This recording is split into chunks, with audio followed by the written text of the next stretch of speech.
ఏపీలో భూ సంస్కరణకు సంబంధించి మంత్రివర్గ ఉపసంఘం సమావేశం నిర్వహించింది. పేదలు నివసించేటువంటి ఇళ్లపై వారికే హక్కులు కల్పిస్తామని అన్నారు. 22A భూములకు సంబంధించి అభ్యంతరాలుంటే దానిపై చర్యలు తీసుకుంటామన్నారు మంత్రి అనగాని సత్యప్రసాద్.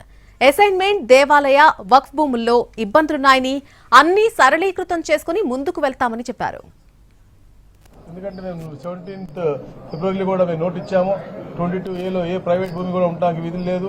ఏదైతే మనం 22A నుంచి మనం తొలగించగలమో అవన్నీ కూడా వెంటనే తొలగించాలని చెప్పేసి కూడా మేము ఆల్రెడీ నోట్ ఇచ్చాము. దాంట్లో కూడా ఏమన్నా అబ్జెక్షన్లు ఉంటే దానిపైన కూడా డిస్కస్ చేసి అన్ని సరళీకృతం చేసి డ్యూ వ్యవస్థని చేయాలని చెప్పేసి కూడా మంచిగా మెరుగ్గా చేసి చేయాలని కూడా చెప్పి మేము ఆలోచన చేసాం. అలా మరి ముఖ్యంగా అందరి ఎమ్మెల్యేల కోరిక మేరకు మరి మా మంత్రుల కోరిక మేరకు కూడా అసైన్మెంట్ కమిటీలు కూడా మనం పునరుద్ధరించాలి.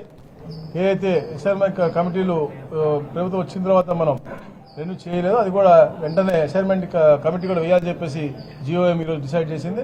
తప్పకుండా ఈ జిఓఎం ఏదైతే మళ్ళీ సెకండ్ మీటింగ్ మేము ఏప్రిల్ 16 అనుకుంటా ఉన్నాం, ఆ రోజుకల్లా టోటల్ వీటి మీద ఫీడ్బ్యాక్ తీసుకొచ్చి ఒక